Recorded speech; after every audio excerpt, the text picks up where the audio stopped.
अस्सलामुअलैकुम। इस वीडियो में आपको एक्सप्लेन करूंगा कि अगर आपको क्विक बुक में एडवांस सेटिंग करनी हो तो किस तरीके से एडवांस सेटिंग कर सकते हैं और बेसिकली एडवांस सेटिंग क्या है।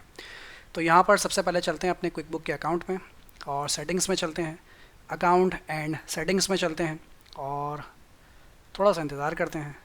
यहाँ पर मैंने आपको कंपनी बिलिंग और सेल्स के बारे में बता दिया था। एक्सपेंसेस के बारे में इतनी कोई ख़ास इसके अंदर सेटिंग्स हैं नहीं, पढ़कर देख लीजिएगा, बहुत आसान से इसके अंदर चीज़ें मौजूद हैं। ठीक है, और टाइम के हवाले से भी कोई ख़ास नहीं है। हाँ, यहाँ पे फर्स्ट डे ऑफ वीक जो है वो संडे शो कर रहा है। मैं कह देता हूँ कि भाई मंडे कर दो इसको, बराए मेहरबानी। फर्स्ट डे ऑफ वीक जो है वो मंडे होना चाहिए, बाकी सब ओके है, इसको छेड़ने की ज़रूरत नहीं है। एडवांस्ड में हम चलते हैं, बहुत इंपॉर्टेंट है अकाउंटिंग, कि आपका अकाउंटिंग जो first month of financial year है कि आपका अकाउंटिंग पीरियड कहाँ से स्टार्ट हो रहा है। आप फॉर एग्जांपल जनवरी से स्टार्ट हो रहा है या जुलाई से स्टार्ट हो रहा है, कहाँ से स्टार्ट हो रहा है। फॉर एग्जांपल मैं कहता हूँ कि मेरा पीरियड जुलाई से स्टार्ट हो रहा है या मेरा पीरियड जनवरी से स्टार्ट हो रहा है, तो जनवरी से अगर स्टार्ट हो रहा है तो जनवरी से दिसंबर पर जाकर ये एंड हो जाएगा। ठीक है, उसके बाद first month of tax year, आपका टैक्स ईयर कहाँ से स्टार्ट हो रहा है, same as financial year. Financial जहाँ से मेरा फाइनेंशियल ईयर स्टार्ट हो रहा है वहीं से भी। ठीक है, तो पाकिस्तान में क्योंकि फाइनेंशियल, अब ये पाकिस्तान की बात कर रहा हूँ, तो पाकिस्तान में फाइनेंशियल ईयर स्टार्ट होता है जुलाई से और एंड होता है जून पे। तो आप यहाँ पे स्टार्ट कर दीजिए अपना बिजनेस जुलाई से, तो ये भी स्टार्ट कहाँ से होगा, जुलाई से। ठीक है, जुलाई से सेम एज फाइनेंशियल ईयर। अगर आप चेंज करना चाहते हैं तो जनवरी कर सकते हैं, बट अगर आप कहते हैं नहीं जहाँ से ये पीरियड स्टार्ट हो रहा है वहीं से स्टार्ट कर लीजिए। तो सपोज़ कीजिए मैं अपना साल भी स्टार्ट, देखिए फाइनेंशियल ईयर और टैक्स ईयर में फ़र्क है। फाइनेंशियल ईयर मतलब जहाँ से आपका कारोबार शुरू हो रहा है, और टैक्स ईयर जिस पीरियड पे आके आप अपना टैक्स पे करते हैं। उम्मीद है दोनों बातें आपको पता होंगी। अकाउंटिंग मेथड क्या होना चाहिए, एक्रूअल या कैश। कैश का मतलब ये होता है कि आप अपनी इनकम या एक्सपेंस उसी वक्त लिखेंगे या उसी वक्त उसे काउंट करेंगे जब कैश आएगा या जब कैश जाएगा। जबकि एक्रूअल का मतलब ये होता है कि आपने सर्विसेज दे दी, पैसा मिला या नहीं मिला, आप उसे अपनी इनकम काउंट कर लेते हैं। तो ये है बेसिकली एक्रूअल और कैश बेसिस अकाउंटिंग। नॉर्मली जितने भी बड़े कारोबार हैं या आमतौर पर जो कारोबार होते हैं वो एक्रूअल बेसिस पर काम करते हैं, और आपने भी जो अकाउंटिंग पढ़ी होती है फर्स्ट ईयर से लेकर आगे तक, वो तमाम अकाउंटिंग आप नॉर्मली एक्रूअल बेसिस पर तमाम अकाउंट्स पढ़ रहे होते हैं। अच्छा, उसके बाद है क्लोज द बुक्स। अब ये क्लोज द बुक्स क्या है, क्लोज द बुक्स का मतलब ये है कि अगर आपने इसे ऑन कर दिया तो इसका मतलब ये होगा कि जिस डेट पर आप अपनी बुक्स क्लोज कर रहे होंगे, जैसे दिसंबर 31 पे, तो उस डेट पर कोई ट्रांजैक्शन जो है वो नहीं की जाएंगी। यानी कोई काम उस दिन अगर हुआ है या उसके बाद अगर हो रहा है तो वो काम नहीं किया जाएगा। इसीलिए बेहतर है इसे जो है वो ऑफ रखिए कि हमें क्लोज द बुक्स नहीं करनी है। इसके बाद इसे कर दीजिए सेव। इसके बाद कंपनी की जो टाइप थी टैक्स फॉर्म, वो हमारा पहले से सेट हुआ है, सोल प्रोप्राइटर, बिल्कुल ठीक है, इसमें चेंजिंग नहीं करनी है। ये पोर्शन इंपॉर्टेंट है चार्ट ऑफ अकाउंट का, इसे ऑन कीजिए। इनेबल अकाउंट नंबर्स, समटाइम्स आप चार्ट ऑफ अकाउंट में नंबर यूज़ करते हैं, समटाइम नंबर यूज़ नहीं करते। अगर आप नंबर यूज़ करना चाहते हैं तो इसे ऑन कर दीजिए, और अगर नंबर यूज़ नहीं करना चाहते हैं तो इसे ऑफ़ कर दीजिए। जो आपको मुनासिब लगता है आप वो फॉलो कर सकते हैं। मेरा मशवरा ये है, और आमतौर पर जो देखा जाता है, यानी जो आप कभी किसी सॉफ्टवेयर पे काम करते हैं तो वो नंबर्स को ऑन रखते हैं, तो नंबर्स को ऑन कीजिए।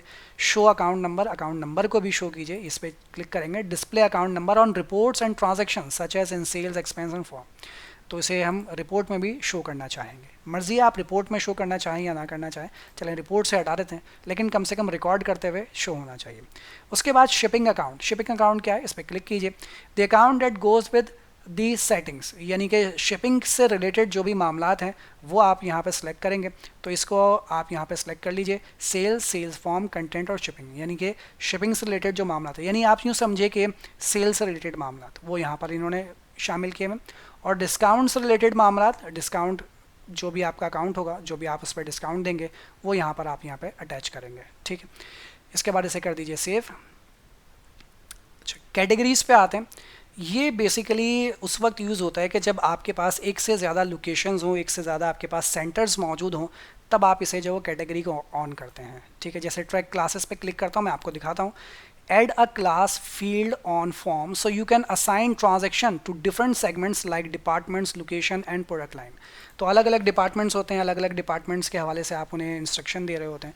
तो अगर इस तरह का कोई सीन है आपके पास कि अलग डिपार्टमेंट्स हैं, अलग अलग लोकेशंस हैं, अलग अलग पोर्शन है, तो आप इसे ऑन कर दीजिए। अदरवाइज़ इस दोनों को ऑफ़ ही रहने दीजिए तो बेहतर है, तो मैं इसे ऑफ़ ही रहने देता हूँ। उसके बाद ऑटोमेशन है, ऑटोमेशन पे क्लिक करके देखते हैं। Pre fill forms with previously entered content, कि आपका जो फॉर्म होगा वो ऑटोमेटिकली फिल होगा, सेम फॉर्म यानी कि अगर आपने पहले सेल इनवॉइस बनाई है, दोबारा सेल इनवॉइस बना रहे हैं, तो जो इसमें नॉर्मल डिटेल्स होती हैं वो ऑटोमेटिकली प्रीवियसली फॉर्म से ही उठाकर दोबारा लिख देगा, यानी बार बार लिखने की ज़रूरत नहीं पड़ेगी, सिर्फ कस्टमर का नाम और डिटेल डालनी पड़ेगी। जैसे क्रेडिट टर्म है या कुछ और इन्फॉर्मेशन है, पेमेंट मेथड है, ये बार बार आपको सेलेक्ट नहीं करना पड़ेगा, पिछले वाले फॉर्म से वो उठाकर इसे यहाँ पर डाल देगा। और अगर आप कहते हैं कि नहीं भाई हर बार मैं खुद डालूंगा इन्फॉर्मेशन, तो इसे अनचेक कर दीजिए। आप कहते हैं कि नहीं मैं बार बार कौन मेहनत करे, इसे ऑन कर दो, तो प्रीवियसली फॉर्म से यानी पहले जो फॉर्म भरा होगा उसी से डाटा जो है वो यहाँ पे शामिल कर लिया जाएगा अगले फॉर्म में भी। ऑटोमेटिकली इनवॉइस अनबिल्ड एक्टिविटी, क्या कहते हैं, automatically create invoice for customer with unbilled activities, notification appear in the activity field.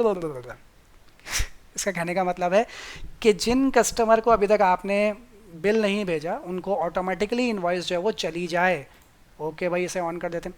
Automatically create invoices and don't notify me, automatically create invoices and notify me, remind me to create invoice. 3 option है। पहला option तो ये है कि खुद ब खुद invoice create कर दे, मुझे बताने की ज़रूरत नहीं है भाई, खुद ब खुद काम कर लो। दूसरा ऑप्शन ये है कि इनवॉइस क्रिएट कर दो और मुझे बता भी दो। और तीसरा ऑप्शन ये है कि इनवॉइस क्रिएट मत करो, मुझे रिमाइंड करवाओ, मैं खुद इनवॉइस क्रिएट करूँगा। तो आपको इनमें से जो ऑप्शन सही लगता है वो कर लीजिए। सम टाइम ऐसा होता है कि हर कस्टमर को इनवॉइस नहीं भेजनी होती है, कस्टमर कभी कभी नाराज़ भी हो जाता है, कस्टमर ने बोला हुआ है कि भाई मुझे नहीं भेजो, मुझे याद है।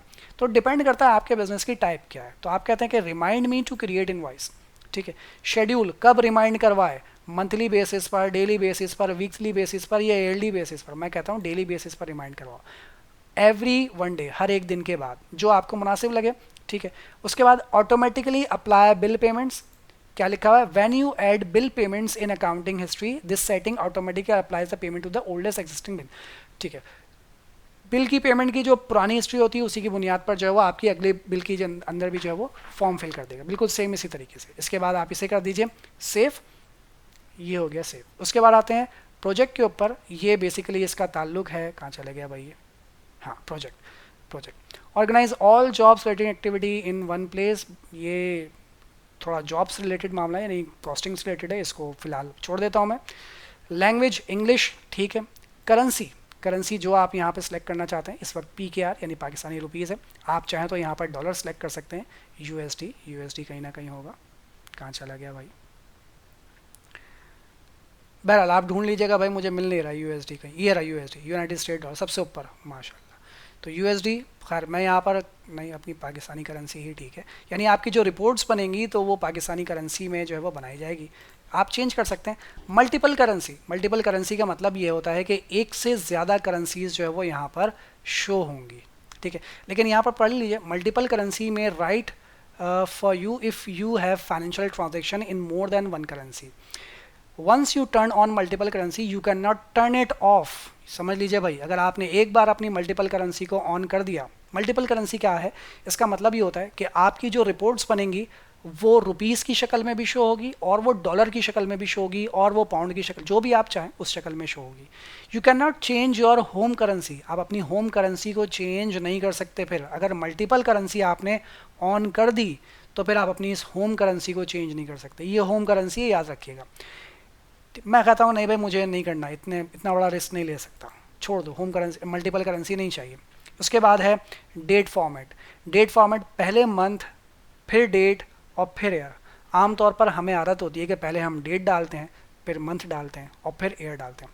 जैसे आपको मुनासिब लगे आप यहाँ से वो फॉर्मेट सेलेक्ट कर सकते हैं। मैं कहता हूँ कि मुझे ये चाहिए डेट यानी DD डेट, फिर मंथ और फिर ईयर, और बीच में मुझे डैश चाहिए, स्लैश नहीं चाहिए, स्लैश मुझे अच्छा नहीं लगता, मुझे डैश चाहिए, तो डैश पे लगा दीजिए।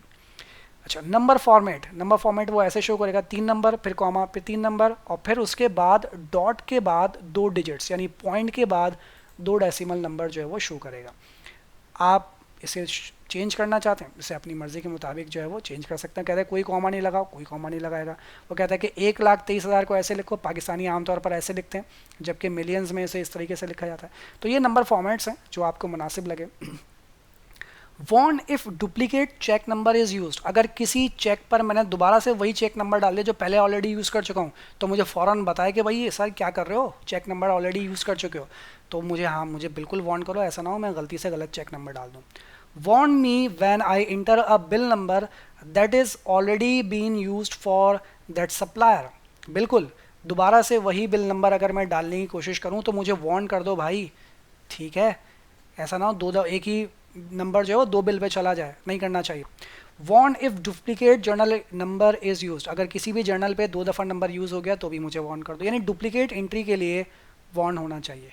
Sign me out if inactive for 1 hour, अगर मैं 1 घंटे के लिए जो है वो इनएक्टिव रहा तो मुझे क्या कर देना भाई, साइन आउट कर देना। यानी अगर मैं लॉगिन होके चाय पीने चला गया और लंबी चाय पी ली मैंने, तो वो 1 घंटे बाद ऑटोमेटिकली मुझे क्विक बुक से क्या कर देगा, साइन आउट कर देगा। आपने बोला नहीं 1 घंटा नहीं, इसे 3 घंटे कर दो। आप अपनी मर्ज़ी के मुताबिक जो है वो ये ड्यूरेशन चेंज कर सकते हैं। उसके बाद इसे कर दीजिए सेव, और सेव करने के बाद ये हो गया आपका मामला डन, ठीक है। उसे कर दीजिए, इसके बाद यहाँ से डन या तो क्रॉस कर दीजिए या डन कर दीजिए, जो आपका दिल करे वो कर दीजिए। आप आ गए अपने होम पेज पर। तो ये थी एडवांस्ड सेटिंग्स, किस में, क्विक बुक ऑनलाइन में। बहुत ज़रूरी सेटिंग्स होती हैं, सेटिंग्स के बिना जो है वो मामला नहीं चलते हैं। तो उम्मीद है कि आपको एडवांस सेटिंग्स समझ में आई होगी, आप भी करेंगे। तब तक के लिए, अगली वीडियो से पहले तक के लिए अपना ख्याल रखिएगा। इंशाल्लाह फिर मुलाकात करेंगे। टेक केयर, अल्लाह हाफिज़।